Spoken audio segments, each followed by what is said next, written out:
ਵਾਹਿਗੁਰੂ ਜੀ ਕਾ ਖਾਲਸਾ ਵਾਹਿਗੁਰੂ ਜੀ ਕੀ ਫਤਿਹ। ਸਾਰੀ ਸੰਗਤ ਦਾ ਅੱਜ ਦੇ ਪ੍ਰੋਗਰਾਮ ਵਿੱਚ ਸਵਾਗਤ ਹੈ ਜੀ। तो संगत जी, जिस तरह आप जी ने पता है, हरेक शुक्रवार एक शब्द भगत बाणी चो लिया जाता है और शब्द वो जिहदी शब्दावली थोड़ी जी आम नहीं है, थोड़ी जी मुश्किल लगती है। ते दूसरी गल, क्योंकि भगत बाणी च तकरीबन बड़े डूंघे भाव होंदे ने, केवल शब्दार्थ नाल गल नहीं बनदी। तो इस करके एक शब्द जिहड़ा हरेक शुक्रवार लिया जाता है। अज दा शब्द जिहड़ा वो स्क्रीन ते डिस्पले है जी। ते सनक सनंद महेश समाना, शेख नाग ते मरम न जान, संत संगत राम हृदय वसाई रहाओ। तो शब्द की विचार जिहड़ी है वो साडे नाल सांझी करनगे साहब वरिंदरपाल सिंह जी। तो उन्होंने बेनती है कि कृपा करो और इस शब्द की विचार संगत नाल सांझी करो जी। साहब वरिंदरपाल सिंह जी, वाहिगुरू जी का खालसा वाहिगुरू। वाहिगुरु साहिब जीओ।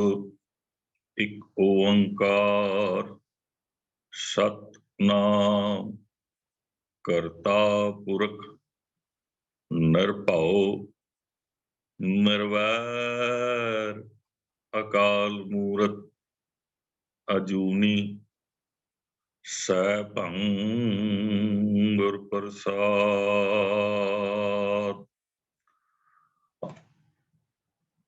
वाहिगुरु जी का खालसा वाहिगुरु जी की फतेह। सारे वीरा भैणा संगतां नूं सतगुरु ने महान किरपालता की है। अज असी सारे सिख मिशनरी कॉलेज की जूम क्लास के अंदर इकट्ठा रोज ही होंदे हैं। अज सेवा जिहड़ी है भगत कबीर जी की बाणी की तनासी राग विच 691 नंबर अंक ते सुभाएमान, जिन्हां दी विचार दास की सेवा लगी है। आओ शब्द नूं पहला पढ़ लईए, जिस दे नाल साडे अंदर शब्द की जानकारी जिहड़ी है वो हो जाए। राग तनासरी बाणी भगत कबीर जी की, एक ओंकार सतगुर प्रसाद। सनक सनंद महेश समाना, शेख नाग तेरो मर्म न जाना। संत संगत राम हृदय बसाई रहाओ, हनुमान सिर गरुड़ समाना। सुरपत नरपत नहीं गुण जाना, चार वेद और सिमरत पुराना।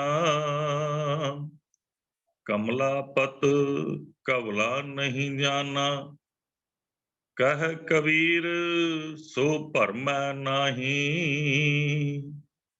पग लग राम रहे शरणाही, कह कबीर सो भरमै नाही। पग लग राम रहे शरणाही। वाहिगुरु जी का खालसा वाहिगुरु जी की फतेह। आप जी ने जिहड़ा शब्द हुणे सरवण कीता है, ये कबीर जी दे मुख पावन रसना तो उचारण कीता होया है, जिस दे विच रहाओ दा बंद जो सेंट्रल आइडिया केंद्री भाव है, संत संगत राम हृदय बसाई। असल विच अपने मन दे अपने अंदर दे हालातां नूं बड़े ही सोहणे तरीके नाल कबीर जी साडे सामने रखते हैं, जिन्हां नूं सानूं समझण दी बहुत जरूरत है। असीं कई वारी भुलेखिਆਂ विच करदे हां, अपने अपने भरमां दे विच फिरदे हां। उन्हें सारे भरमां नूं उन्हां ने दूर कीता है। उन्हां ने एक्चुअल अपने हिरदे दी अपने जीवन दे विच जो प्राप्ति कीती है, उसका मेन साधन दसिया है कि मेरा साधन की है। संत संगत, कई बारी ये भुलेखा सानू पैंदा है कि संत शब्द किसी भेख का नां या शरीर का नां या किसी होर का नां अपने हिसाब नाल असीं मिथ लैंदे हां। ਜਿਸ ਬਾਰੇ ਸਾਨੂੰ ਸਮਝਣਾ ਪਏਗਾ ਕਿ ਇਹ ਸੰਤ ਸੰਗਤ ਕੀ ਹੁੰਦੀ ਹੈ, ਕਿਉਂਕਿ ਇਹ ਬਹੁਵਚਨ ਸ਼ਬਦ ਹੈ, ਜਿਸ ਬਾਰੇ ਗੁਰਬਾਣੀ ਸਾਨੂੰ ਬਹੁਤ ਖੂਬਸੂਰਤ ਤਰੀਕੇ ਨਾਲ ਰੋਜ਼ ਸੋਦਰ ਦੀ ਬਾਣੀ 'ਚ ਅਸੀਂ ਸ਼ਬਦ ਪੜ੍ਹਦੇ ਹਾਂ। ਮੇਰੇ ਮਾਧੋ ਜੀ ਸਤ ਸੰਗਤ ਮਿਲੇ ਸੋ ਤਰਿਆ। ਸੰਗਤ ਵਿੱਚ ਬੈਠ ਕੇ ਗੁਰੂ ਦੀ ਗੋਦ ਅਤੇ ਗੁਰਮੁਖਾਂ ਦੀ ਸੰਗਤ, ਜਿਨ੍ਹਾਂ ਨੇ ਗੁਰਬਾਣੀ ਨੂੰ ਆਪਣੇ ਹਿਰਦੇ 'ਚ ਵਸਾ ਲਿਆ ਹੈ, ਗੁਰਬਾਣੀ ਨੂੰ ਆਪਣੇ ਜੀਵਨ ਵਿੱਚ ਢਾਲ ਰਿਹਾ ਹੈ, ਆਪਣੇ ਆਪ ਨੂੰ ਗੁਰਬਾਣੀ ਮਈ ਬਣਾ ਲਿਆ ਹੈ, ਆਪਣੇ ਵਾਤਾਵਰਨ ਨੂੰ ਗੁਰਬਾਣੀ ਦੇ ਅਨੁਸਾਰ ਢਾਲ ਕੇ ਜੀਂਦੇ ਹਨ। ਐਸੇ ਗੁਰਮੁਖਾਂ ਤੇ ਗੁਰੂ ਗ੍ਰੰਥ ਸਾਹਿਬ ਪਾਤਸ਼ਾਹ ਦੀ ਸੰਗਤ ਵਿੱਚ ਅੱਜ ਦੇ ਸਮੇਂ 'ਚ ਸਾਨੂੰ ਇਹ ਸਮਝਣਾ ਪਏਗਾ ਕਿ ਉਹ ਸੰਗਤ ਸਾਡੇ ਜੀਵਨ ਨੂੰ ਸੰਵਾਰਦੀ ਹੈ। ਕਬੀਰ ਜੀ ਉਸ ਸੰਗਤ ਦੀ ਗੱਲ ਕਰਦੇ ਹਨ, ਜਿਹੜੇ ਲੋਕ ਗੁਰੂ ਦੇ ਆਸੇ ਅਨੁਸਾਰ ਉਹਨਾਂ ਦੇ ਨਾਲ ਬੈਠ ਕੇ ਸਤਸੰਗਤ ਕਰਦੇ ਸਨ। ਇੱਕ ਅਕਾਲ ਪੁਰਖ, ਇੱਕ ਰਾਮ, ਵਾਹਿਗੁਰੂ ਜਾਂ ਅੱਲਾ ਦੀ ਗੱਲ ਕਰਦੇ ਸਨ, ਕਿਉਂਕਿ ਗੁਰਬਾਣੀ ਵਿੱਚ ਜਿਸ ਸੰਗਤ ਦੀ ਗੱਲ ਕੀਤੀ ਹੈ, ਸਤਿਗੁਰੂ ਜੀ ਕਹਿੰਦੇ ਨੇ ਸਤ ਸੰਗਤ ਕੈਸੀ ਜਾਣੀ ਹੈ, ਜਿੱਥੇ ਇੱਕੋ ਨਾਮ ਬਖਾਣੀ ਹੈ। ਇੱਕੋ ਨਾਮ ਹੁਕਮ ਹੈ, ਸਤਿਗੁਰੂ ਦੀਆ ਬੁਝਾਏ ਜੀਓ। ਇੱਕ ਪਰਮਾਤਮਾ ਦਾ ਨਾਮ, ਔਰ ਨਾਮ ਦੀ ਪਰਿਭਾਸ਼ਾ ਵਿੱਚ ਵੀ ਸਾਨੂੰ ਸਮਝਣਾ ਪਏਗਾ ਕਿ ਨਾਮ ਸਿਰਫ ਰਸਨਾ ਤੋਂ ਜਪਣਾ ਹੀ ਨਹੀਂ ਹੈ। ਜਿੱਥੇ ਰਸਨਾ ਤੋਂ ਅਸੀਂ ਜਪਣਾ ਹੈ, ਉੱਥੇ ਗੁਰਬਾਣੀ 'ਚ ਪੜ੍ਹਨਾ, ਗੁਰਬਾਣੀ ਨੂੰ ਸਮਝਣਾ, ਗੁਰਬਾਣੀ ਨੂੰ ਸਮਝ ਕੇ ਆਪਣੇ ਜੀਵਨ ਵਿੱਚ ਢਾਲਣਾ, ਇਹ ਵੀ ਨਾਮ ਜਪਣਾ ਹੈ। ਪਰਮਾਤਮਾ ਦਾ ਹੁਕਮ ਵੀ ਨਾਮ ਹੈ, ਤੇ ਇਹਨਾਂ ਪੱਧਤੀ ਨੂੰ ਅਸੀਂ ਜਦ ਫਾਲੋ ਕਰਦੇ ਹਾਂ ਤੇ ਅਸਲ ਪੂਰਨ ਤੌਰ ਤੇ ਨਾਮ ਦੀ ਪਰਿਭਾਸ਼ਾ ਸਾਨੂੰ ਸਮਝ ਆ ਜਾਂਦੀ ਹੈ। ਨਾਮ ਨੂੰ ਸਮਝਣ ਵਾਸਤੇ ਸਾਨੂੰ ਗੁਰਬਾਣੀ ਨੂੰ ਸਹਿਜ ਅਤੇ ਖੂਬਸੂਰਤ ਤਰੀਕੇ ਨਾਲ, ਸੋਹਣੇ ਤਰੀਕੇ ਨਾਲ, ਬੜੇ ਨਿਰਮਲ ਭਾਵ ਵਿੱਚ ਸਮਝਣ ਦੀ ਲੋੜ ਹੈ, ਔਰ ਉਹਨਾਂ ਸਾਰੀਆਂ ਭਟਕਣਾਂ ਨੂੰ ਮੁਕਾਉਣ ਦੀ ਲੋੜ ਹੈ, ਜਿਨ੍ਹਾਂ ਭਟਕਣਾਂ ਵਿੱਚੋਂ ਸਤਸੰਗਤ ਦੀ ਸਹੀ ਪਰਿਭਾਸ਼ਾ ਮਨੁੱਖ ਨੂੰ ਸਮਝ ਨਹੀਂ ਆਉਂਦੀ, ਜਿਸ ਦੇ ਉੱਪਰ ਕਬੀਰ ਜੀ ਨੇ ਪੂਰਨ ਤੌਰ ਤੇ ਸਾਡਾ ਧਿਆਨ ਦਿਵਾਇਆ ਹੈ। ਸੰਤ ਸੰਗਤ ਵਿੱਚ ਭਾਵ ਗੁਰਮੁਖਾਂ ਦੀ ਸੰਗਤ ਵਿੱਚ ਮੈਂ ਆਪਣੇ ਮਨ ਵਿੱਚ ਰਾਮ ਨੂੰ ਵਸਾਇਆ ਹੈ। ਜੇ ਇਹਨਾਂ ਚੀਜ਼ਾਂ ਨੂੰ ਸਮਝੀਏ ਤੇ ਪੰਚਮ ਪਾਤਸ਼ਾਹ ਨੇ ਭਗਤ ਧੰਨਾ ਜੀ ਦੀ ਬਾਣੀ ਦੇ ਨਾਲ ਹੀ ਇੱਕ ਸ਼ਬਦ ਦਰਜ ਕੀਤਾ ਹੈ, ਜਿਸ ਸ਼ਬਦ ਤੋਂ ਸਾਨੂੰ ਕੁਝ ਸਿੱਖਿਆ ਇਹ ਮਿਲਦੀ ਹੈ ਕਿ ਜਿਹੜੇ ਉਸ ਵਕਤ ਦੇ ਭਗਤ ਸਨ, ਸਮੇਂ-ਸਮੇਂ ਵਿੱਚ ਜਿਹੜੇ ਵੀ ਭਗਤ ਹੋਏ ਹਨ, ਉਹਨਾਂ ਭਗਤਾਂ ਦੇ ਜੀਵਨ ਵਿੱਚ ਤਬਦੀਲੀ ਕਿਸ ਤਰ੍ਹਾਂ ਆਈ ਹੈ, ਉਹਨਾਂ ਨੇ ਆਪਣੇ ਜੀਣ ਦੇ ਢੰਗ ਨੂੰ ਕਿਸ ਤਰ੍ਹਾਂ ਬਦਲਿਆ ਹੈ। ਇਸ ਪਰਿਭਾਸ਼ਾ ਨੂੰ ਸਤਿਗੁਰੂ ਪੰਚਮ ਪਾਤਸ਼ਾਹ ਨੇ ਭਾਵ ਗੁਰੂ ਨਾਨਕ ਸਾਹਿਬ ਪਾਤਸ਼ਾਹ ਨੇ ਆਪਣੇ 5ਵੇਂ ਜਾਮੇ 'ਚ ਸਾਡੇ ਸਾਹਮਣੇ ਰੱਖਿਆ ਹੈ, ਕਿਉਂਕਿ ਮੈਂ ਸਮਝਦਾ ਕਿ ਉਸ ਟਾਈਮ ਵੀ ਭਗਤਾਂ ਦੇ ਬਾਰੇ ਬਹੁਤ ਸਾਰੇ ਭੁਲੇਖੇ ਸਾਡੇ ਅੰਦਰ ਵਸਦੇ ਹੋਣਗੇ, ਉਹਨਾਂ ਲੋਕਾਂ ਦੇ ਅੰਦਰ ਵਸਦੇ ਹੋਣਗੇ। ਜਿਹੜਾ ਸ਼ਬਦ ਹੈ ਉਹ 487 ਅੰਕ ਤੋਂ ਸ਼ੁਰੂ ਹੋ ਕੇ 488 ਅੰਕ ਤੇ ਸੁਭਾਇਮਾਨ ਹੈ। ਗੋਬਿੰਦ ਗੋਬਿੰਦ ਗੋਬਿੰਦ ਸੰਗ ਨਾਮਦੇਵ ਮਨ ਲੀਨਾ, ਆੜ ਦਾਮ ਕੋ ਛੀਪਰੋ ਹੋਇਓ ਲਾਖੀਣਾ ਰਹਾਓ, ਬੁਨਨਾ ਤਨਨਾ ਤਿਆਗ ਕੈ ਤੇਰੀ ਚਰਨ ਕਬੀਰਾ, ਨੀਚ ਕੁਲਾ ਜੁਲਾ ਹੈਰਾ ਪਇਓ ਗੁਨੀ ਗਹੀਰਾ, ਰਵਿਦਾਸ ਢਵੰਤਾ ਢੋਰ ਨਿਤ ਤਿਨ ਤਿਆਗੀ ਮਾਇਆ, ਪ੍ਰਗਟ ਹੋਆ ਸਾਧ ਸੰਗ ਹਰ ਦਰਸ਼ਨ ਪਾਇਆ, ਸੈਨ ਨਾਈ ਬੁਤਕਾਰੀਆਂ ਉਹ ਘਰ ਘਰ ਸੁਣਿਆ, ਹਿਰਦੇ ਵਸਿਆ ਪਾਰਬ੍ਰਹਮ ਭਗਤਾ ਮਹਿ ਗੰਨਿਆ, ਇਹ ਵਿੱਚ ਸੁਣ ਕੇ ਜਟਰੋ ਉਠ ਭਗਤੀ ਲਾਗਾ, ਮਿਲੇ ਪ੍ਰਤੱਖ ਗੁਸਾਈਆਂ ਧੰਨਾ ਵਡਭਾਗਾ। ਇਸ ਦੇ ਨਾਲ ਪੂਰਨ ਤੌਰ ਤੇ ਸਪਸ਼ਟਤਾ ਹੋ ਜਾਂਦੀ ਹੈ ਕਿ ਗੁਰਮਤਿ ਦੀ ਪਰਿਭਾਸ਼ਾ ਵਿੱਚ ਕੋਈ ਵੀ ਮਨੁੱਖ, ਕੋਈ ਪਦਾਰਥ, ਕੋਈ ਕਿਸੇ ਕਿਸਮ ਦੀ ਮੂਰਤੀ ਜਾਂ ਕਿਸੇ ਕਿਸਮ ਦੀ ਫੋਟੋ ਸਾਨੂੰ ਜੀਵਨ ਬਦਲਣ ਦਾ ਸਹੀ ਸਾਧਨ ਨਹੀਂ ਸਮਝਾ ਸਕਦੀ। ਜੇ ਸਾਨੂੰ ਸਮਝਾ ਸਕਦੀ ਹੈ ਤੇ ਉਹ 3 ਪ੍ਰੋਸੈਸ ਹਨ। ਇੱਕ ਪ੍ਰੋਸੈਸ ਗੁਰਬਾਣੀ ਨੂੰ ਸਮਝਣਾ, ਗੁਰਬਾਣੀ ਨੂੰ ਸਮਝ ਕੇ ਆਪਣੇ ਅੰਦਰ ਅਮਲੀ ਤੌਰ ਤੇ ਉਸ ਨੂੰ ਲਾਗੂ ਕਰਨਾ ਤੇ ਉਸ ਤੇ ਪ੍ਰਭਾਵ ਨੂੰ ਆਪਣੇ ਆਲੇ ਦੁਆਲੇ ਮਹਿਸੂਸ ਕਰਨਾ। ਜਦ ਇਸ ਪਰਿਭਾਸ਼ਾ ਨੂੰ ਅਸੀਂ ਸਮਝਦੇ ਹਾਂ ਤੇ ਸਾਨੂੰ ਹਿਰਦੇ 'ਚ ਰਾਮ ਵਸਣ ਦੀ ਗੱਲ ਸਮਝ ਵਿੱਚ ਆਉਂਦੀ ਹੈ, ਕਿਉਂਕਿ ਰਾਮ ਕੋਈ ਫਿਜ਼ੀਕਲ ਨਹੀਂ ਹੈ। ਜਿਸ ਰਾਮ ਦੀ ਗੱਲ ਕਬੀਰ ਜੀ ਕਰਦੇ ਨੇ ਜਾਂ ਗੁਰਬਾਣੀ 'ਚ ਹੁੰਦੀ ਹੈ, ਉਹ ਕੋਈ ਕਿਸੇ ਥਾਂ ਦਾ ਰਾਜਾ ਨਹੀਂ ਹੈ, ਕਿਸੇ ਮਨੁੱਖ ਦਾ ਨਾਮ ਨਹੀਂ ਹੈ। ਇਹ ਰਾਮ ਰਮਿਆ ਹੋਇਆ ਰਾਮ ਹੈ, ਜਿਸ ਬਾਰੇ ਗੁਰਬਾਣੀ 'ਚ ਵਰਣਨ ਹੈ, ਰਮਈਆ ਕੇ ਗੁਣ ਗਾਓ ਪ੍ਰਾਣੀ।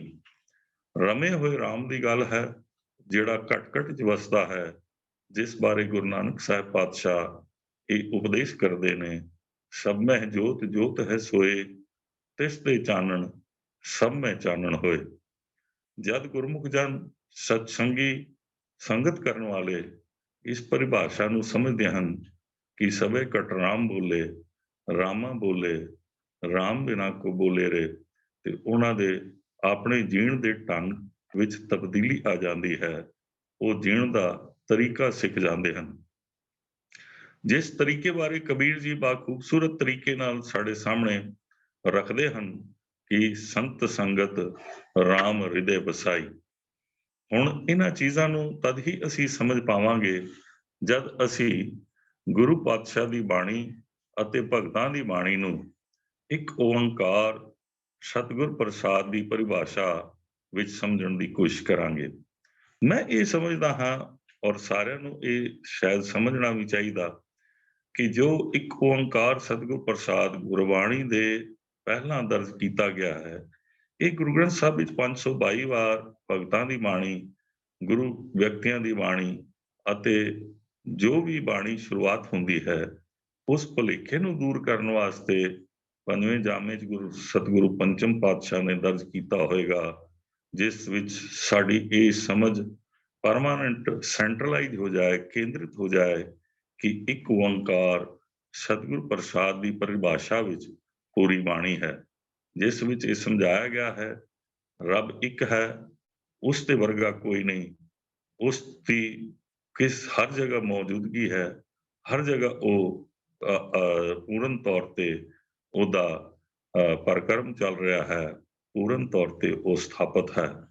ਅਸੀਂ ਇਸ ਗੱਲ ਨੂੰ ਜਦ ਆਪਣੇ ਹਿਰਦੇ 'ਚ ਵਸਾ ਲੈਂਦੇ ਹਾਂ ਤੇ ਸਾਡੀ ਸਮਝ ਪੂਰੀ ਤਰ੍ਹਾਂ ਤੇ ਇੱਕ ਓੰਕਾਰ ਦੀ ਪਰਿਭਾਸ਼ਾ ਵਿੱਚ ਲੀਨ ਹੁੰਦੀ ਹੈ। ਜਦ ਇੱਕ ਓੰਕਾਰ ਦੀ ਪਰਿਭਾਸ਼ਾ ਸਾਨੂੰ ਸਮਝ ਆਉਂਦੀ ਹੈ ਤੇ ਬਾਣੀ 'ਚ ਆਏ ਹੋਏ ਕੋਈ ਵੀ ਸ਼ਬਦ ਸਾਡੇ ਲਈ ਮਾਇਨੇ ਨਹੀਂ ਰੱਖਦੇ। ਉਹ ਕਿਹੜਾ ਸ਼ਬਦ ਹੈ, ਜਾਂ ਕਿਸ ਦੇਵਤੇ ਦਾ ਨਾਂ ਹੈ, ਜਾਂ ਕਿਸ ਮਨੁੱਖ ਦਾ ਨਾਂ ਹੈ, ਜਾਂ ਕਿਸ ਤਾਕਤ ਦਾ ਨਾਂ ਹੈ, ਸਾਰੀਆਂ ਤਾਕਤਾਂ, ਸਾਰੇ ਹੀ ਦੇਵੀ ਦੇਵਤੇ ਸਾਡੇ ਲਈ ਗੌਣੇ ਹੋ ਜਾਂਦੇ ਹਨ, ਜਿਸ ਬਾਰੇ ਗੁਰਬਾਣੀ ਸਾਨੂੰ ਖੂਬਸੂਰਤ ਤਰੀਕੇ ਨਾਲ ਸਮਝਾਣਾ ਕਰਦੀ ਹੈ ਕਿ ਨਾ ਦੇਵ ਦਾਨਵ ਨਰਾ, ਨਾ ਸਿੱਧ ਸਾਧਕ ਤਰਾ, ਅਸਤ ਏਕ ਦਿਗਰ ਕੋਈ, ਏਕ ਤੁਈ, ਏਕ ਤੁਈ। ਇੱਕ ਓੰਕਾਰ ਸਤਿਗੁਰੂ ਪ੍ਰਸਾਦ ਦੀ ਪਰਿਭਾਸ਼ਾ ਜਿਸ ਟਾਈਮ ਸਿੱਖ ਆਪਣੇ ਅੰਦਰ ਪੂਰਨ ਤੌਰ ਤੇ ਵਸਾ ਕੇ ਗੁਰਬਾਣੀ ਨੂੰ ਸਮਝਦਾ ਹੈ ਤੇ ਉਹਦੀ ਸਮਝ ਵਿੱਚ ਇਹ ਧਾਰਨਾ ਪੱਕੀ ਹੋ ਜਾਂਦੀ ਹੈ ਕਿ ਸਤਿਗੁਰੂ ਪ੍ਰਸਾਦ ਦੇ ਨਾਲ ਭਾਵ ਉਸ ਗੁਰੂ ਜਿਹੜਾ ਅਡੋਲ ਹੈ, ਜਿਹੜਾ ਕਿਧਰੇ ਨਹੀਂ ਜਾਂਦਾ, ਉਸ ਦੇ ਗਿਆਨ ਦੇ ਨਾਲ ਸਾਡਾ ਜੀਵਨ ਸਫਲ ਹੋ ਸਕਦਾ ਹੈ। ਉਹ ਗਿਆਨ ਸਾਨੂੰ ਗੁਰਬਾਣੀ ਰਾਹੀਂ ਮਿਲਦਾ ਹੈ, ਜੋ ਕਿ ਭਗਤਾਂ ਦੀ ਬਾਣੀ, ਸਤਿਗੁਰਾਂ ਦੀ ਬਾਣੀ, ਗੁਰੂਆਂ ਦੀ ਜਿਹੜੀ ਬਾਣੀ, 6 ਗੁਰੂਆਂ ਸਾਹਿਬਾਨ ਦੀ ਬਾਣੀ, 11 ਭੱਟਾਂ ਦੀ ਬਾਣੀ ਤੇ 3 ਗੁਰਸਿੱਖਾਂ ਦੀ ਬਾਣੀ ਸਾਡੇ ਕੋਲ ਗੁਰੂ ਗ੍ਰੰਥ ਸਾਹਿਬ ਸਤਿਗੁਰੂ ਪਾਤਸ਼ਾਹ ਦੇ ਤੌਰ ਤੇ ਸਾਡੇ ਕੋਲ ਮੌਜੂਦ ਹਨ। ਉਹਨਾਂ ਨੂੰ ਸਾਨੂੰ ਆਪਣੇ ਜੀਵਨ ਨੂੰ ਸੁਧਾਰਨ ਵਾਸਤੇ ਆਧਾਰ ਬਣਾ ਲੈਣਾ ਚਾਹੀਦਾ, ਔਰ ਇੱਕ ਓੰਕਾਰ ਸਤਿਗੁਰੂ ਪ੍ਰਸਾਦ ਦੀ ਪਰਿਭਾਸ਼ਾ ਨੂੰ ਆਪਣੇ ਅੰਦਰ ਵਸਾ ਲੈਣਾ ਚਾਹੀਦਾ। ਹੁਣ ਇਸ ਗੱਲ ਨੂੰ ਸਤਸੰਗਤ ਦੀ ਪਰਿਭਾਸ਼ਾ ਨੂੰ ਇਹ ਕਿਉਂ ਪੱਕਾ ਕੀਤਾ ਹੋਏਗਾ, ਇਸ ਗੱਲ ਨੂੰ ਬਾਣੀ 'ਚ ਹੋਰ ਵੀ ਖੂਬਸੂਰਤ ਤਰੀਕੇ ਨਾਲ ਸਾਡੇ ਸਾਹਮਣੇ ਰੱਖਿਆ ਹੈ। ਵਿੱਚ ਸੰਗਤ ਹਰ ਪ੍ਰਭ ਦਾ ਬੂਝੋ ਸ਼ਬਦ ਵਿਚਾਰ। ਸਾਨੂੰ ਇਸ ਗੱਲ ਨੂੰ ਪੂਰਨ ਤੌਰ ਤੇ ਸਤਿਗੁਰੂ ਨੇ ਪੱਕਿਆ ਕੀਤਾ ਹੈ ਕਿ ਸਤਸੰਗਤ ਵਿੱਚ ਸ਼ਬਦ ਦੀ ਵਿਚਾਰ ਦੀ ਮਹਾਨਤਾ ਹੀ ਸਾਡੇ ਜੀਵਨ ਨੂੰ ਬਦਲ ਸਕਦੀ ਹੈ। ਜਾਂ ਸਾਡੀ ਵਿਚਾਰ ਵਿੱਚ ਜੋ ਵਸਿਆ ਹੋਇਆ ਹੈ ਉਸ ਨੂੰ ਕੱਢ ਸਕਦੀ ਹੈ। ਕਿਉਂਕਿ ਜਦ ਤੱਕ ਸਾਡੇ ਮਨ ਦੇ ਵਿੱਚ ਜਾਂ ਜੋ ਸਾਡੀ ਕਲਪਨਾਵਾਂ ਦੇ ਵਿੱਚ ਪੁਰਾਣੇ ਖਿਆਲ ਵਸ ਚੁੱਕੇ ਹਨ, ਉਹ ਖਿਆਲ ਬਾਹਰ ਨਹੀਂ ਨਿਕਲਦੇ ਤੇ ਮਨ ਦਾ ਭਾਂਡਾ ਪੂਰਨ ਤੌਰ ਤੇ ਸਾਫ਼ ਨਹੀਂ ਹੁੰਦਾ, ਤਦ ਤੱਕ ਗੁਰੂ ਨਾਨਕ ਦੀ ਇਹ ਵਿਚਾਰ ਜਿਹੜੀ ਹੈ ਸਾਰੇ ਸੰਸਾਰ ਨੂੰ ਦਿੱਤੀ ਹੈ, ਔਰ ਭਗਤਾਂ ਨੇ ਜਿਹੜੀ ਵਿਚਾਰ ਸੰਸਾਰ ਨੂੰ ਦਿੱਤੀ ਹੈ, ਇਸ ਦੀ ਸਮਝ ਨਹੀਂ ਆ ਸਕਦੀ।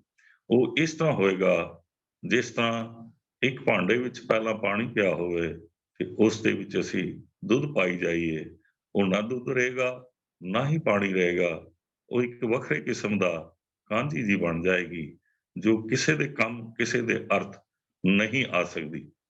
ਸਾਨੂੰ ਇਹਨਾਂ ਚੀਜ਼ਾਂ ਨੂੰ ਜਦ ਅਸੀਂ ਸਮਝ ਕੇ ਗੁਰਬਾਣੀ ਦੇ ਸ਼ਰਨ ਵਿੱਚ ਆਉਂਦੇ ਹਾਂ ਤੇ ਸਾਡੇ ਹਰ ਇੱਕ ਭੁਲੇਖੇ ਨੂੰ ਗੁਰਬਾਣੀ ਦੂਰ ਕਰ ਦਿੰਦੀ ਹੈ, ਸਤਿਗੁਰੂ ਜੀ ਦੂਰ ਕਰ ਦਿੰਦੇ ਹਨ, ਔਰ ਸਤਿਗੁਰੂ ਜੀ ਜੀਵਨ ਦੀ ਉਸ ਸਿਖਰ ਤੇ ਪਹੁੰਚਾ ਦਿੰਦੇ ਹਨ ਜਿੱਥੇ ਆਪਾ ਪਰਕਾ ਵੀ ਮੁੱਕ ਜਾਂਦਾ ਹੈ, ਮੇਰੀ ਤੇਰੀ ਮੁੱਕ ਜਾਂਦੀ ਹੈ, ਆਪਣੀਆਂ ਸਾਰੀਆਂ ਉਹ ਆਦਤਾਂ ਬਿਲਕੁਲ ਖਤਮ ਹੋ ਜਾਂਦੀਆਂ ਨੇ ਜਿਹੜੀਆਂ ਅਸੀਂ ਬਚਪਨ ਤੋਂ ਸੁਣ ਸੁਣਾ ਕੇ ਵਸਾਈਆਂ ਹੁੰਦੀਆਂ ਨੇ, ਜਿਹੜੀਆਂ ਕਿ ਗਾਹੇ ਬਗਾਹੇ ਕਿਸੇ ਤੋਂ ਵੀ ਅਸੀਂ ਸੁਣ ਲੈਂਦੇ ਹਾਂ, ਉਹ ਪੱਕੀਆਂ ਕਰ ਲੈਂਦੇ ਹਾਂ।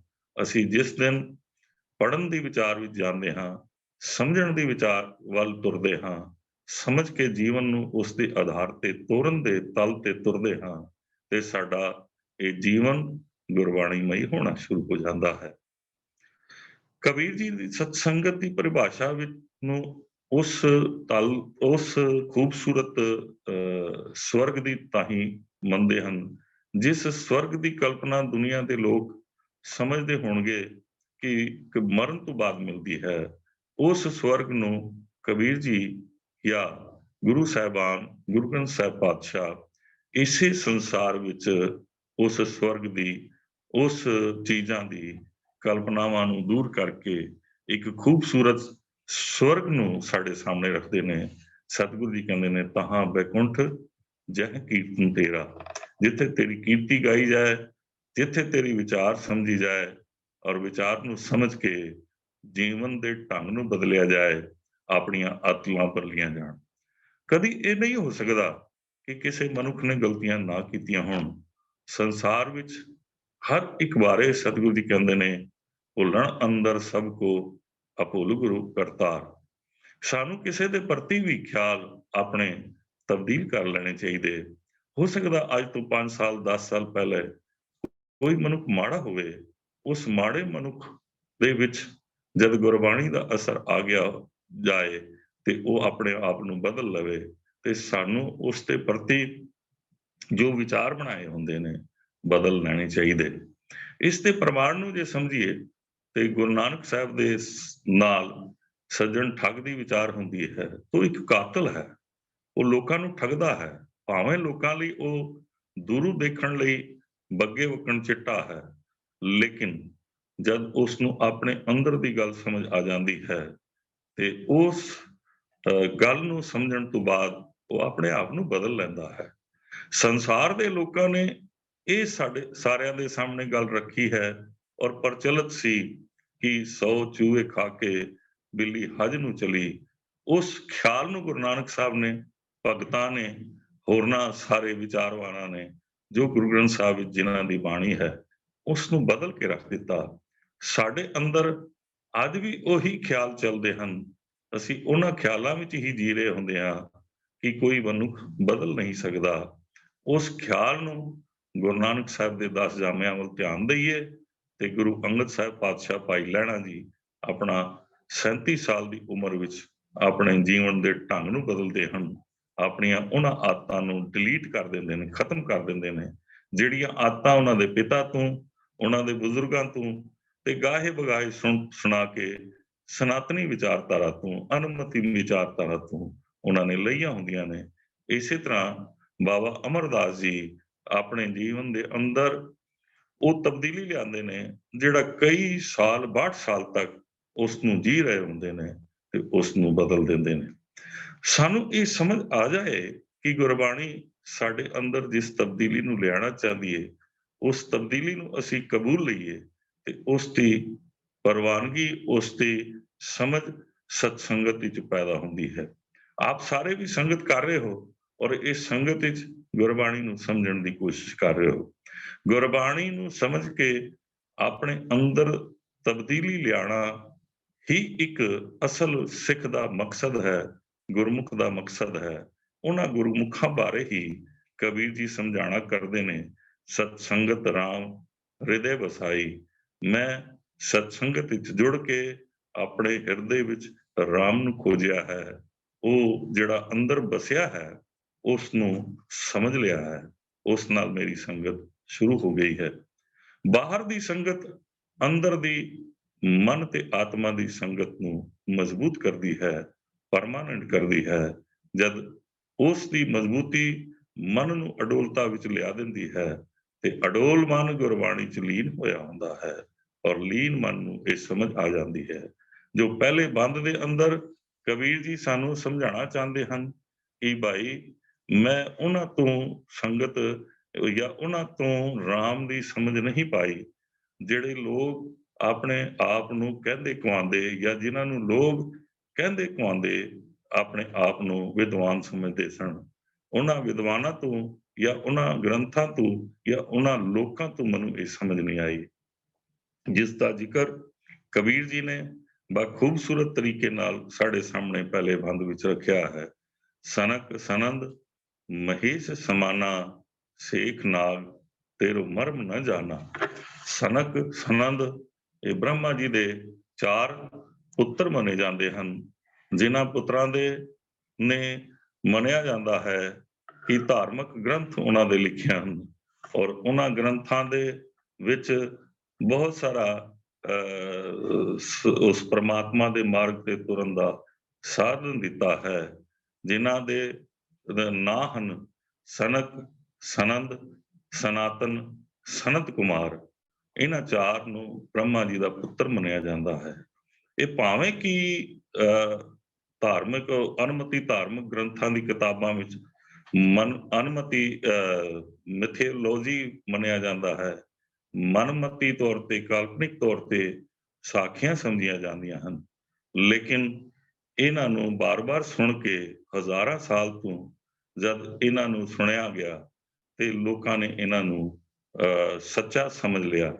ਲੇਕਿਨ ਕਬੀਰ ਜੀ ਕਹਿੰਦੇ ਨੇ ਇਹ ਲੋਕ ਵੀ ਜਿਹੜੇ ਨੇ ਅਸਲ ਗੱਲ ਜੀਵਨ ਦੀ ਜੀਣ ਦੀ ਨਹੀਂ ਸਮਝ ਪਾਏ, ਜਿਸ ਕਰਕੇ ਉਹ ਇਸ ਜੀਵਨ ਦੇ ਵਿੱਚ ਸੱਚਾ ਜੀਵਨ ਜਿਹੜਾ ਹੈ ਉਹ ਸਮਝਣਾ ਨਾ ਸਮਝਾ ਸਕੇ, ਨਾ ਸਮਝ ਸਕੇ। ਤੇ ਉਸ ਦੇ ਨਾਲ ਨਾਲ ਕਬੀਰ ਜੀ ਨੇ ਸਾਡੇ ਸਾਹਮਣੇ ਜਿਹੜੀ ਚੀਜ਼ ਰੱਖੀ ਹੈ, ਇੱਕ ਤੇ ਬ੍ਰਹਮਾ ਜੀ ਦੇ 4 ਪੁੱਤਰਾਂ ਦੀ ਗੱਲ ਰੱਖ ਦਿੱਤੀ। ਮਹੇਸ਼ ਜੋ ਸ਼ਿਵ ਨੂੰ ਕਿਹਾ ਜਾਂਦਾ ਹੈ, ਮੰਨਿਆ ਜਾਂਦਾ ਹੈ ਕਿ ਇਹ ਉਹ ਦੇਵਤਾ ਹੈ ਜਿਹੜਾ ਲੋਕਾਂ ਨੂੰ ਵਿਨਾਸ਼ ਕਰਦਾ ਹੈ, ਮੌਤ ਦਿੰਦਾ ਹੈ। ਸਤਿਗੁਰੂ ਕਹਿੰਦੇ ਨੇ ਜਿਹੜਾ ਮੰਨਿਆ ਜਾਂਦਾ ਹੈ, ਇਹ ਕਲਪਨਾ ਕੀਤੀ ਜਾਂਦੀ ਹੈ ਕਿ ਇਹ ਦੁਨੀਆ ਨੂੰ ਮੌਤ ਦਿੰਦਾ ਹੈ, ਇਹ ਸਭ ਸਾਡੇ ਲਈ ਮਾਇਨੇ ਨਹੀਂ ਰੱਖਦੇ। ਹੁਣ ਇਸ ਚੀਜ਼ ਨੂੰ ਜੇ ਸਮਝੀਏ ਤੇ ਕਬੀਰ ਜੀ ਆਪਣੀ 300 ਕੁਛ ਨੰਬਰ ਅੰਕ ਦੇ ਉੱਪਰ ਆਪਣੀ ਬਾਣੀ ਦੇ ਅੰਦਰ ਜਦ ਮਨ ਨੂੰ ਸਮਝਾਉਂਦੇ ਨੇ, ਇਸ ਮਨ ਕੋ ਕੋਈ ਖੋਜੋ ਪਾਈ, ਤਨ ਛੂਟੇ ਮਨ ਕਹਾਂ ਸਮਾਈ। ਉਸ ਬਾਣੀ ਦੇ ਵਿੱਚ ਵੀ ਕਬੀਰ ਜੀ ਇਹੀ ਸਮਝਾਉਂਦੇ ਨੇ ਕਿ ਉਹ ਵਿਦਵਾਨ ਜਿਹੜੇ ਨਾਰਦ ਵਰਗੇ, ਉਹ ਜਿਹੜੇ ਵਿਦਵਾਨ ਸਨਾਤਨੀ ਸਨਦ ਵਰਗੇ, ਇਹਨਾਂ ਲੋਕਾਂ ਨੂੰ ਵੀ ਮਨ ਦੀ ਸਮਝ ਨਹੀਂ ਆਈ। ਗੱਲ ਮਨ ਦੀ ਔਰ ਸੰਗਤ ਦੀ ਉਹ ਉੱਥੇ ਸਤਿਗੁਰੂ ਕਬੀਰ ਜੀ ਸਾਹਮਣੇ ਰੱਖਦੇ ਨੇ ਕਿ ਇਹ ਗੱਲ ਮਨ ਨੂੰ ਸਮਝਣ, ਜਿਹੜੇ ਮਨ ਨੂੰ ਨਹੀਂ ਸਮਝ ਪਾਏ ਉਹ ਰੱਬ ਬਾਰੇ ਕੀ ਸਮਝ ਸਕਦੇ ਨੇ, ਤੁਹਾਨੂੰ ਇਹ ਸਮਝਣਾ ਪਏਗਾ। ਤੇ ਇਸ ਵਿੱਚ ਜੋ ਜ਼ਿਕਰ ਕੀਤਾ ਹੈ ਸਨਕ ਸਨੰਦ ਜਿਹੜੇ 4 ਪੁੱਤਰ ਹਨ ਬ੍ਰਹਮਾ ਦੇ, ਮਹੇਸ਼ ਸਮਾਨਾ ਜਿਹੜੇ 3 ਦੇਵਤੇ ਮੰਨੇ ਜਾਂਦੇ ਨੇ, ਸੰਸਾਰ ਨੂੰ ਇੱਕ ਜਨਮ ਦਿੰਦਾ ਹੈ, ਇੱਕ ਖਾਣਾ ਦਿੰਦਾ ਹੈ, ਇੱਕ ਮੌਤ ਦਿੰਦਾ ਹੈ, ਉਹ ਆਪ ਇਸ ਮਨ ਦੇ ਤੋਂ ਡਰੇ ਹੋਏ ਨੇ, ਇਸ ਸੰਸਾਰ ਦੇ ਜੰਜਾਲ ਵਿੱਚ ਫਸੇ ਹੋਏ ਨੇ, ਉਹ ਨਿਕਲ ਨਹੀਂ ਪਾਏ ਨੇ। ਕਿਸ ਤਰ੍ਹਾਂ ਤੁਹਾਨੂੰ ਕੱਢਣਗੇ? ਸੇਖ ਨਾਗ ਤੇਰੋ ਮਰਮ ਨਾ ਜਾਣਾ। ਸੇਖ ਨਾਗ ਉਹ ਮੰਨਿਆ ਜਾਂਦਾ ਹੈ ਜਿਹੜਾ ਸੱਪਾਂ ਦਾ ਵੱਡਾ ਰਾਜਾ ਹੈ ਜਾਂ ਸਰਦਾਰ ਹੈ ਜਿਹਦੇ 1000 ਮੂੰਹ ਹਨ ਔਰ 1000 ਮੂੰਹਾਂ ਤੋਂ ਉਹ ਆਪਣੇ ਇਸ਼ਟ ਦਾ ਜਿਹੜਾ ਵਿਸ਼ਨੂੰ ਹੈ ਉਸ ਦਾ ਨਾਂ ਜਪਦਾ ਹੈ। ਕਹਿੰਦੇ ਨੇ ਇਸ ਨੂੰ ਵੀ ਨਹੀਂ ਪਤਾ ਲੱਗਿਆ ਤੇ ਲੋਕ ਸਿਰਫ ਆਪਣੀਆਂ ਲੋੜਾਂ ਲਈ ਇਹਨਾਂ ਦੀ ਪੂਜਾ ਕਰ ਰਹੇ ਹਨ। ਭਾਂਤ-ਭਾਂਤ ਦੇ ਜਿਹੜੇ ਦੇਵੀ ਦੇਵਤੇ ਬਣਾਏ ਗਏ ਉਹ ਸਿਰਫ ਕੁਛ ਲੋੜਾਂ ਦੇ ਪੂਰਾ ਕਰਨ ਲਈ, ਪ੍ਰਾਪਤੀਆਂ ਦੇ ਲਈ ਉਹਨਾਂ ਦੇ ਵੱਖ-ਵੱਖ ਪੂਜਾ ਦੇ ਸਿਸਟਮ ਬਣਾਏ, ਵੱਖ-ਵੱਖ ਮੰਤਰ ਬਣਾਤੇ। ਉਹਨਾਂ ਮੰਤਰਾਂ ਨੂੰ ਵਰਤ ਕੇ ਇਹ ਸਮਝਾ ਦਿੱਤਾ ਗਿਆ ਕਿ ਤੁਹਾਡੀਆਂ ਇਸ ਸੰਸਾਰ ਦੀਆਂ ਇਹ ਹੀ ਦੇਵੀ ਦੇਵਤੇ ਜਿਹੜੇ ਹਨ ਜਾਂ ਇਹੀ ਜਿਹੜੇ ਮੰਨੇ ਜਾਂਦੇ ਭਗਵਾਨ ਹਨ, ਅਖੌਤੀ ਭਗਵਾਨ ਹਨ, ਇਹ ਤੁਹਾਡੀਆਂ ਲੋੜਾਂ ਨੂੰ ਪੂਰੀਆਂ ਕਰਨਗੇ। ਲੇਕਿਨ ਕਬੀਰ ਜੀ ਨੇ ਇਹਨਾਂ ਸਾਰਿਆਂ ਤੇ ਵਿਸਰਾਮ ਲਗਾ ਕੇ ਅੱਗੇ ਸਮਝਾਉਣਾ ਕੀਤਾ, ਜਿਹੜੇ ਹੋਰ ਆਪਣੇ ਆਪ ਨੂੰ ਕਹਿੰਦੇ ਕਹਾਉਂਦੇ ਤਾਕਤਵਰ ਭਗਵਾਨ ਸਨ ਜਾਂ ਹੋਰ ਸਨ। ਹਨੂਮਾਨ ਸਰ ਗਰੁੜ ਸਮਾਨਾ, ਸਰਪਤ ਨਰਪਤ ਨਹੀਂ ਗੁਣ ਜਾਣਾ। ਹਨੂਮਾਨ ਨੂੰ ਰਾਮਚਰਿਤ ਦਾ ਬਹੁਤ ਵੱਡਾ ਭਗਤ ਸਮਝਿਆ ਜਾਂਦਾ ਹੈ। ਰਾਮਚੰਦਰ ਜਿਹੜਾ ਰਾਜਾ ਸੀ, ਉਸ ਰਾਜੇ ਦਾ, ਅਯੋਧਿਆ ਦਾ ਰਾਜਾ ਸੀ, ਉਸ ਰਾਜੇ ਦਾ ਭਗਤ ਮੰਨਿਆ ਜਾਂਦਾ ਹੈ ਤੇ ਉਸ ਵਰਗੇ ਲੋਕਾਂ ਨੂੰ ਵੀ, ਭਾਵੇਂ ਕਿ ਉਹ ਰਾਜੇ ਦਾ ਭਗਤ ਸੀ, ਉਹਨੂੰ ਵੀ ਉਸ ਰੱਬ ਬਾਰੇ ਜਿਹੜਾ ਸਾਰੀ ਸੰਸਾਰ ਵਿੱਚ ਸਮਾਇਆ ਹੈ ਉਸ ਦੀ ਸਮਝ ਨਹੀਂ ਆਈ। ਗਰੁੜ ਉਹ ਸਵਾਰੀ ਸਮਝੀ ਜਾਂਦੀ ਹੈ ਜਿਹੜੀ ਕਿ ਵਿਸ਼ਨੂੰ ਜੀ ਦੀ ਬ੍ਰਹਮਾ ਜੀ ਦੀ ਸਵਾਰੀ ਹੈ ਔਰ ਉਹ ਇੱਕ ਵੱਡਾ ਪੰਛੀ ਹੈ ਜਿਹੜਾ ਪੰਛੀਆਂ ਦਾ ਰਾਜਾ ਸਮਝਿਆ ਜਾਂਦਾ ਹੈ। ਉਸ ਦੀ ਸਵਾਰੀ ਉਸ ਵਰਗੇ ਕਹਿੰਦੇ ਕਹਾਉਂਦੇ ਭਗਵਾਨ ਜਿਹੜੇ ਹਨ ਸਵਾਰੀ ਕਰਦੇ ਨੇ। ਜੇ ਜਿਹੜਾ ਸਵਾਰੀ ਕਰਨ ਵਾਲਾ ਹੈ ਉਸ ਨੂੰ ਵੀ ਉਸ ਰਾਮ ਦੀ ਸਮਝ ਨਹੀਂ ਆਈ ਜਿਸ ਨੇ ਇਸ ਸੰਸਾਰ ਦੀ ਰਚਨਾ ਕੀਤੀ ਔਰ ਇਸ ਰਚਨਾ ਦੀ ਕਰਕੇ ਉਸ ਦੀ ਪਾਲਣਾ ਕਰ ਰਿਹਾ ਹੈ ਤੇ ਉਹੀ ਇੱਕ ਇਸ ਸੰਸਾਰ ਨੂੰ ਚਲਾ ਵੀ ਰਿਹਾ ਹੈ, ਭੋਜਨ ਵੀ ਦੇ ਰਿਹਾ ਹੈ। ਉਹੀ ਇੱਕ ਜਿਹੜਾ ਸਾਰੇ ਸੰਸਾਰ ਦਾ ਬਣਾਉਣ ਵਾਲਾ ਕ੍ਰੀਏਟਰ ਹੈ, ਕਰਤਾ ਪੁਰਖ ਹੈ, ਉਹ ਸਾਰਿਆਂ ਨੂੰ ਖਤਮ ਕਰਨ ਵਾਲਾ ਵੀ ਹੈ। ਉਸ ਬਾਰੇ ਉਹ ਵੀ ਨਹੀਂ ਜਾਣ ਪਾਏ। ਸੁਰਪਤ, ਸੁਰਾਂ ਦੇ ਭਾਵ ਦੇਵਤਿਆਂ ਦੇ ਜਿਹੜੇ ਰਾਜੇ ਇੰਦਰ ਦੀ ਗੱਲ ਕਰਦੇ ਨੇ, ਉਹ ਵੀ ਭਟਕਦਾ ਰਿਹਾ, ਉਹ ਵੀ ਕਾਮ ਵਾਸ਼ਨਾਵਾਂ 'ਚ ਭਟਕਦਾ ਰਿਹਾ, ਆਪਣੀ ਗੱਦੀ ਦੀ ਰਾਖੀ ਲਈ ਭਟਕਦਾ ਰਿਹਾ। ਉਹਨੂੰ ਹਰ ਟਾਈਮ ਇਹ ਡਰ ਰਿਹਾ ਕਿ ਮੇਰੀ ਗੱਦੀ ਕਿਧਰੇ ਨਾ ਚਲਾ ਜਾਏ, ਕੋਈ ਆ ਕੇ ਮੇਰੀ ਗੱਦੀ ਤੇ ਕਾਬਜ਼ ਨਾ ਹੋ ਜਾਏ। ਜੇ ਉਹਨਾਂ ਦੀਆਂ ਮਿਥੋਲੋਜੀ ਦੇ ਵਿੱਚ ਕਹਾਣੀਆਂ ਪੜ੍ਹੋ ਤੇ ਇਹੀ ਕੁਝ ਨਜ਼ਰ ਆਉਂਦਾ ਹੈ। ਇੱਕ ਦੂਜੇ ਨੂੰ ਸ਼ਰਾਪ ਦੇਣਾ, ਇੱਕ ਦੂਜੇ ਨੂੰ ਆਪਣੇ ਤੋਂ ਨੀਵਾਂ ਦਿਖਾਣਾ, ਇਹਨਾਂ ਚੱਕਰਾਂ ਵਿੱਚ ਇਹ ਲੋਕ ਫਸੇ ਰਹੇ। ਉਸ ਸਹੀ ਜੀਵਨ ਬਣਾਉਣ ਦੀ ਗੱਲ ਜੋ ਮਨੁੱਖ ਨੂੰ ਬਣਾਉਣੀ ਚਾਹੀਦੀ ਸੀ, ਜਿਸ ਮਨੁੱਖਾ ਸਰੀਰ ਦੀ ਪ੍ਰਾਪਤੀ ਤੋਂ ਬਾਅਦ ਸਾਡਾ ਕੰਮ ਸੀ, ਜੋ ਕਰਮ ਸੀ, ਉਸ ਕਰਮ ਦੇ ਵੱਲ ਕਿਸੇ ਨੇ ਵੀ ਧਿਆਨ ਨਾ ਦਿੱਤਾ। ਸਿਰਫ ਭਰਮ ਭੁਲੇਖੇ ਭਟਕਣਾ ਤੇ ਭਾਂਤ-ਭਾਂਤ ਦੇ ਪੂਜਾ ਦੇ ਢੰਗ ਤਰੀਕੇ ਦੱਸਤੇ ਤੇ ਕਈਆਂ ਨੇ ਜੰਗਲਾਂ 'ਚ ਭਟਕਣ ਦੀ ਗੱਲ ਕੀਤੀ। ਨਰਪਤ ਕਹਿੰਦੇ ਨੇ ਜਿਹੜਾ ਮਨੁੱਖਾਂ ਦੇ ਰਾਜੇ ਹਨ, ਉਹ ਕਈ ਰਾਜੇ ਹਨ ਔਰ ਕਈਆਂ ਦੇ ਵੱਖ-ਵੱਖ ਰਾਜ ਹੋਏ ਹਨ।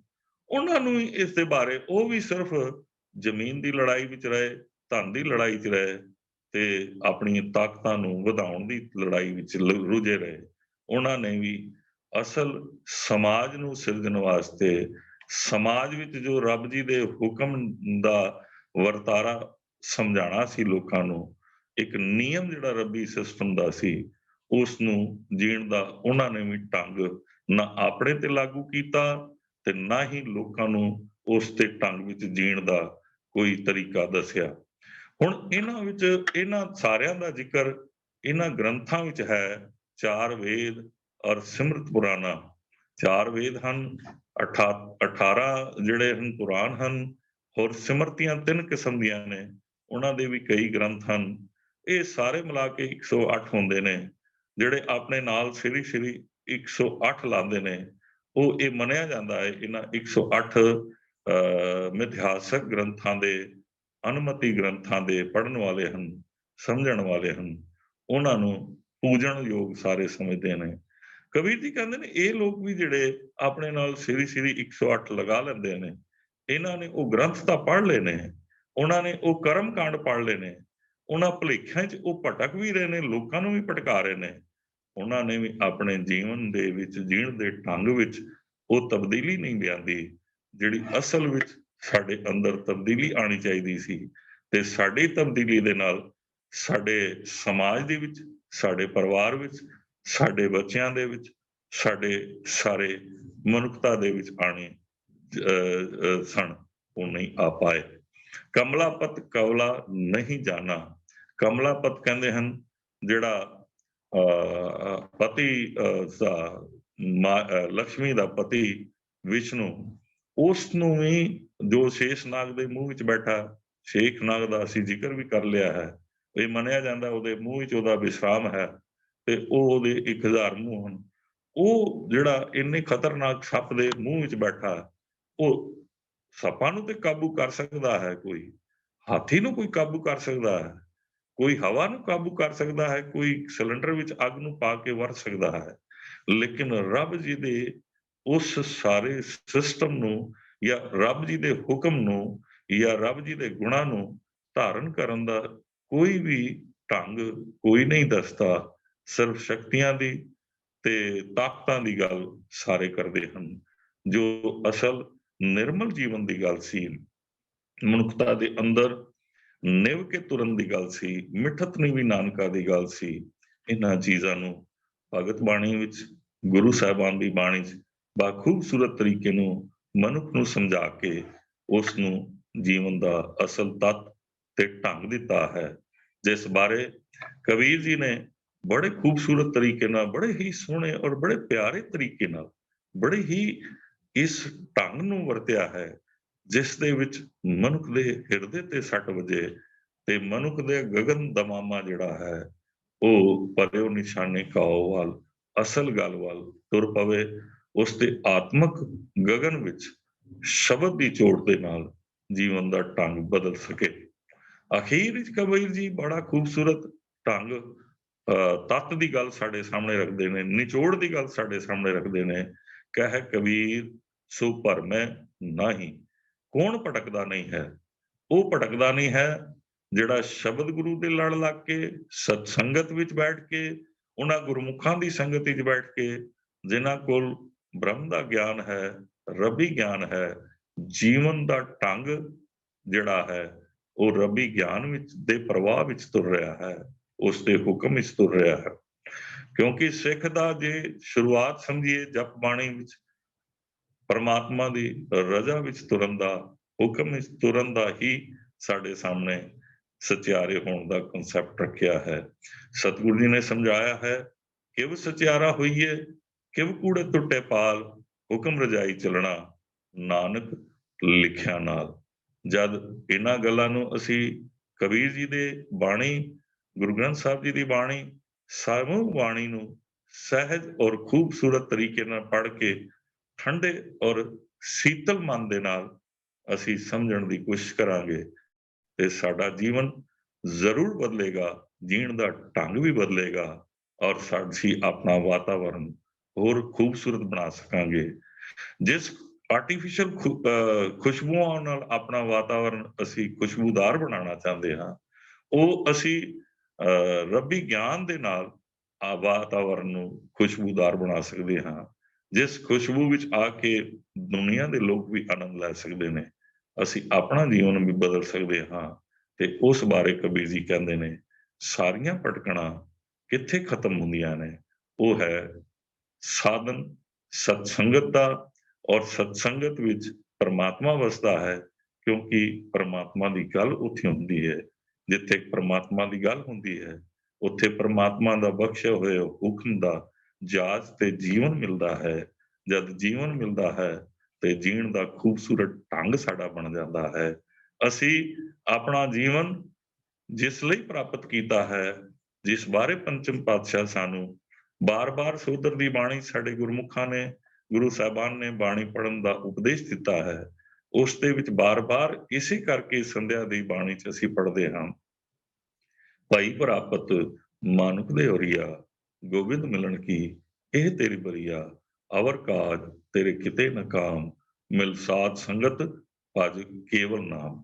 ਜਦ ਹਿਰਦੇ ਤੇ ਇਹ ਚੋਟ ਵੱਜ ਜਾਏ ਕਿ ਅਸੀਂ ਅਵਰ ਕਾਜ ਦੀ ਪਹਿਲ ਛੱਡ ਕੇ ਆਪਣੇ ਜੀਵਨ ਨੂੰ ਸਵਾਰਨ ਤੇ ਆਪਣੇ ਬੱਚਿਆਂ ਦੇ ਜੀਵਨ ਨੂੰ ਸਵਾਰਨ ਲਈ, ਆਪਣੇ ਵਾਤਾਵਰਣ ਨੂੰ ਠੀਕ ਕਰਨ ਲਈ ਪਹਿਲਾਂ ਕਦਮ ਚੁੱਕੀਏ ਤੇ ਨਾਲ-ਨਾਲ ਸੰਸਾਰ ਦੇ ਕਾਰਜ ਕਰੀਏ ਤੇ ਉਸ ਮਕਸਦ ਨੂੰ ਅਸੀਂ ਪੂਰਾ ਕਰ ਪਾਵਾਂਗੇ, ਜਿਹੜਾ ਰੋਜ਼ ਅਸੀਂ ਇੱਕ ਕਮਿਟਮੈਂਟ ਗੁਰੂ ਸਾਹਿਬਾਨ ਨਾਲ ਕਰਦੇ ਹਾਂ ਕਿ ਭਈ ਪ੍ਰਾਪਤ ਮਾਨੁਖ ਦੇ ਔਰੀਆ ਗੋਬਿੰਦ ਮਿਲਣ ਕੀ ਇਹ ਤੇਰੇ ਬਰੀਆ।